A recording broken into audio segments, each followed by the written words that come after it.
সেলাই মেশিন দিয়ে সেলাই করার সময় সেলাই ফাঁকা হয়ে যায়, মানে কিছুক্ষণ সেলাই করলেই ফাঁকা হয়, কিছুক্ষণ সেলাই করলে ফাঁকা হয়। এটা কীভাবে হচ্ছে আমি আপনাদেরকে দেখাচ্ছি। কারণ এই কত বড় ফাঁকা, এরকম ফাঁকা হয়ে যায়, একটু সেলাই ভালো হচ্ছে, কিছুক্ষণ পর আবার ফাঁকা হয়ে গেছে। তো এটা কিভাবে আপনারা সমাধান করবেন ঘরে বসে, আমি আপনাদের তো এটার সমাধান কি আমি আপনাদেরকে দেখাচ্ছি। এটা কেন হচ্ছে তাও আপনাদেরকে বুঝিয়ে দিচ্ছি আমি। এটা মূলত প্রথমে দেখবেন যে এই ফাঁকাটা হলে প্রথমে সুই ঠিক আছে কিনা এটা দেখবেন। আমি প্রথম সুইটা চেক করে নিই, সুইটা কি বাঁকা তেরা আছে কিনা ওটা দেখতেছি, না সুইটা একদম সোজা আছে, সুই ঠিক আছে। আর সুই লাগানোর ক্ষেত্রেও আপনারা অবশ্যই এটা খেয়াল রাখতে হবে। সুই তিন কিসিমের সুই হয় মূলত। একটা হচ্ছে গোড়া মোটা, আরেকটা হচ্ছে গোড়া চিকন, আরেকটা হচ্ছে গোড়া একদিকে কাটা, ঠিক আছে, মানে একদিকে প্লেন আর কি। এর যে সুইগুলো একদিকে প্লেন, এগুলা প্লেন কিনার ডান সাইডে ফুটবে। তো আর যেগুলো গোল, এগুলো গোলগুলোর ক্ষেত্রে কি করবেন, দুইটা মডেল আছে গোল সুই। এটা যে কাটাটা আছে একদম লম্বা করে একটা কাটা আছে, এটা বাম দিকে থাকবে। তো আমার এটা যেহেতু গোল, আমি বাম দিকে লম্বা কাটাটা রেখে লাগিয়ে নিচ্ছি।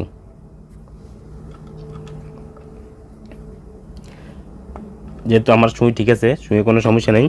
এটা কি কারণে হয়, মূলত সুইয়ের কারণে। এবং যদি কোনো সুই রড যেটা আছে এটা উঠানামা করতেছে না সুই রড, তো এটা যদি কোনো উপরের দিকে উঠে যায়, এই কারণে সেলাই ফাঁকা হয়। সুই রডটা ম্যাক্সিমাম মেশিনের সেলাই সুই রডটা উপরের দিকে উঠে গেলে সেলাই ফাঁকা হয়।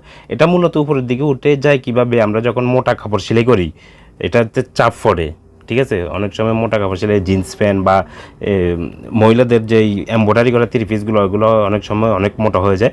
তো ওগুলো সেলাই করার সময় এবং বক্রমের মধ্যে সেলাই দিয়ে দেওয়ার সময় মোটা হয়ে যায়। এগুলো সেলাই করার সময় হয়তো অনেক সময় এটা নাটটা লুজ হয়ে একটু উপরের দিকে উঠে যায়। তো উপরের দিকে উঠলে সেলাই যখন আমরা সেলাই করি, এই সুইয়ে নিচের যে সুইটা আছে, সুতাটা আছে, এই সুতাটা উঠাতে পারে না, প্রত্যেকবার উঠাতে পারে না। দুই একবার পারে, আবার দুই একবার পারে না। যখন পারে না তখনই মূলত সেলাইটা ফাঁকা হয়। তো আমি এটা কিভাবে, আপনারা সুই রডটা উপরের যদি উঠানো থাকে নিচে নামিয়ে দিবেন। এবং নিচে নামালে হবে না, শুধু এটার একটা মাপ আছে, সঠিক মাপ আছে। ওই সঠিক মাপটাও আমি আপনাদেরকে বুঝিয়ে দিচ্ছি, আপনারা একদম সবাই পারবেন, ঘরে বসে মা বোনেরাও এটা ঠিক করতে পারবেন। আমি যেই প্রসেসটা দেখাচ্ছি এটা শুধু একটু খেয়াল করুন।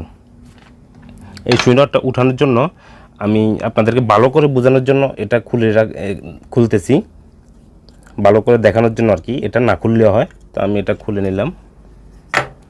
খুলে নেওয়ার পরে এই দেখেন, এই জায়গাটা দেখেন, এটা আছে না, এটা নিচের দিকে নামালে, এত বড় একটা স্ক্রু নেবেন, নিচের দিকে নামালে এটা এখানে একটা স্ক্রু পাওয়া যাবে। এই স্ক্রুটা দিয়ে একটু লুজ করলে সুই রডটা একদম ইজিভাবে ওঠানামা করবে। আমি আপনাদেরকে লুজ করে দেখাচ্ছি। এটা দেখানোর উদ্দেশ্য হচ্ছে, এটা খোলার উদ্দেশ্য হচ্ছে এই জিনিসটা দেখানোর জন্য। তো আমি দরকার হলে মেশিনটা খুলে একদম আপনাদেরকে দেখাই। তো আমি মেশিনটা খুলে নিচ্ছি।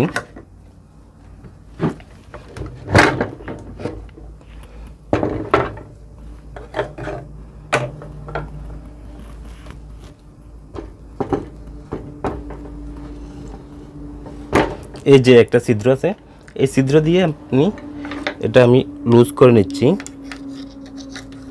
ছিদ্রটা যদি কোনো লাগ না পায়, চাকাটা এদিক সেদিক ঘুরাবেন, ঘুরালে ছিদ্রটা লাগ পাবে।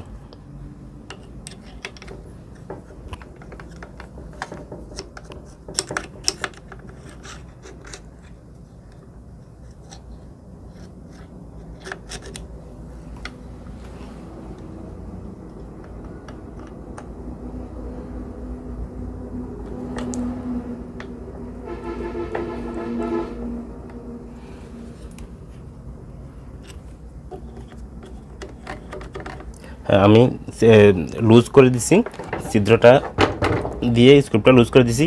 এখন দেখুন এটা উঠানামা করতেছে একদম সহজভাবে উঠানামা করতেছে। এটা ইজিভাবে না উঠানামা করতেছে, আমি যেহেতু স্ক্রুটা খুলে দিছি। তো এখন আমি কতটুকু নিচে নামাবো এটা কিভাবে বুঝবো?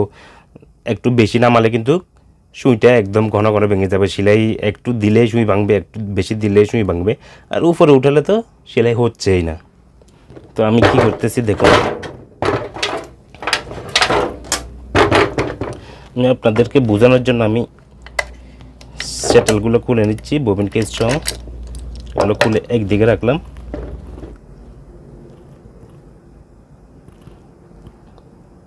এই সুইটা এখন বরাবর নিচে নামছে না, তো আমি এটা একদম, এটা কিন্তু সর্বোচ্চ নিচে নামেছে, আমি চাকা ঘুরিয়ে একদম সর্বোচ্চ যেটা নামে ওটাতে আছি।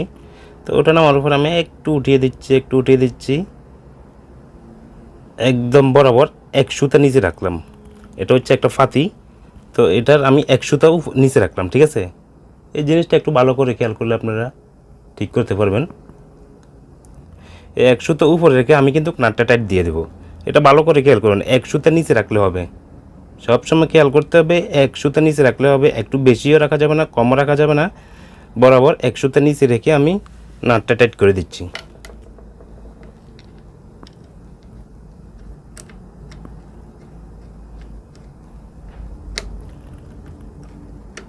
হ্যাঁ, আমি নাটটা টাইট করে দিলাম। এখন এভাবে ঘুরবে মেশিন। তো এভাবে আমি এবারে সেলাই করে দেখি। এটা প্রথমে ফিটিং করি। প্রয়োজন এটা আমি সুই রড যেটা আছে এটা যেহেতু একটু পুরোপুরি টাইট করে দিয়েছি, আমি মেশিন খোলা থাকার সময় আমি পুরোপুরি টাইট করতে পারি, এটা একদম সর্বোচ্চ টাইট করে দিতে হবে স্ক্রুটা। তো টাইট করে দেওয়ার পরে আমি টেনশন পাতিটা লাগিয়ে নিচ্ছি।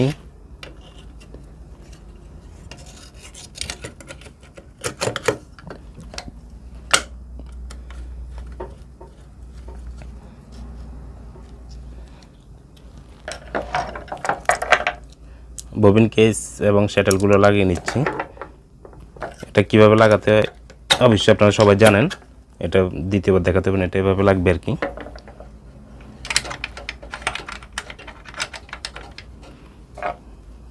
ঢাকনাটা লাগিয়ে নিচ্ছি।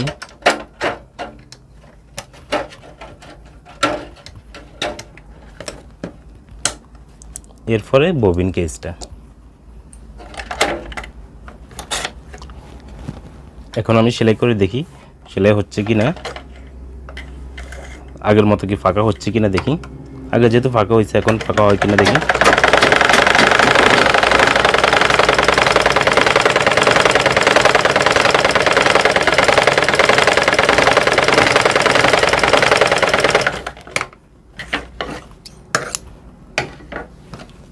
একদম 100% ওকে সেলাই, কোনো ধরনের ফাঁকা নাই, কিছু নাই। আগের সেলাইটা দেখুন কি পরিমাণে ফাঁকা, আর এটা দেখুন একদম কোনো ফাঁকা নাই, একদম খুব সুন্দর সেলাই হয়েছে। তো এইভাবে আপনারা সেলাই মেশিনের ফাঁকা যদি কোনো সেলাই